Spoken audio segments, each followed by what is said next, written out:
Hey guys, this is Keith with KJE Aquatics, and I'm just going to do a short video on another wonderful fish that we keep here at KJE. This is a Goodeids species, not very common. This particular species is the Chapalyicthis encaustus. Our location of these are from Lago Orandino, Michoacán, Mexico. If I butchered that, forgive me. I talk funny anyways. But the common name for these is the barred splitfin. Again, these are Chapalyicthis encaustus, and we do have a location. I'll have that all spelled out down in the description. But just a few bullet points I have on this particular fish. They're considered herbivores, and I get my information from the Goodeids working group, and you could find all types of information on Goodeids there. The Goodeids working group is an excellent resource on Goodeids. So just Google that, goodeidsworkinggroup.com, and you can get a lot of good information. But basically, the Goodeids working group says these are herbivores. In captivity, they're probably fed more of an omnivore diet, but since they're considered herbivores, a few foods that I would suggest that KJE stocks would be DR.BASSLEER chlorella in a medium pellet, also DR.BASSLEER green, same size pellet in a medium, which is a 0.5 millimeter. DR.BASSLEER makes a floraflake, so it's lower in protein, geared more towards herbivores. And another food besides DR.BASSLEER, you notice I say a lot of, or I suggest a lot of DR.BASSLEER foods, because in my opinion, they are simply some of the best commercially made foods available for your fish, regardless of fresh or salt. But anyways, some other ones, and we do stock these as well: Repashy Super Green, Repashy Solient Green. Zoomed makes a pretty good flake if you like flakes, the Zoomed Spirulina 20 flake.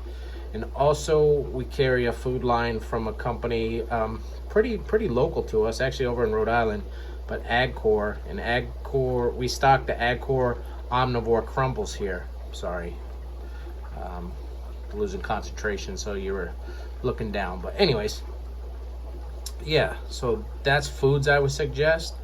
Minimum tank size on these guys, I have a decent sized group in a 20 long, but I would say that's probably minimum tank size for probably a group of 5 to 6 fish. So 20 long, 40 breeder would be excellent.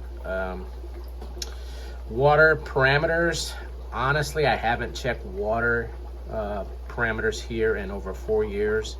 I know our water is very hard. This part of New York, it's extremely hard.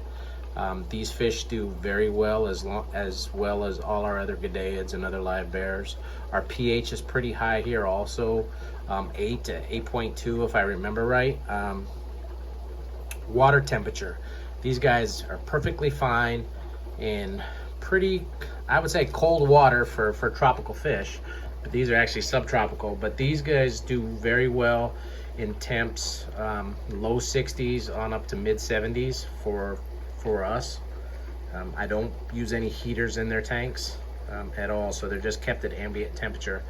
And again, our temperatures in the fish room here fluctuate from low 60s to usually mid 70s.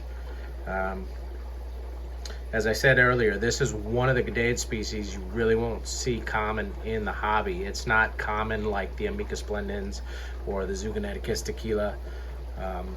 You don't see a lot of the Chapalyicthis encaustus. You'll see a lot more of another Chapalyicthis, the pardalis. You'll see those, but the encaustus are, not that they're rare in the hobby, they're just not a lot of people that keep them. These are considered endangered in the wild, so they, with that being said, they're on the CARES list. So KJE keeps a lot of endangered fish. It's just a passion that I have, and Goodeids are, for a genus of fish, Goodeids are like my favorite overall. So I think I'm up to 12 species of Goodeids here. This is a beautiful one. It really is. I enjoy them all, but some are a little bit more special than others. You know, not that the Amica splendens is an ugly fish. It's just really common, and I think this one is much prettier. So, but we do have those as well.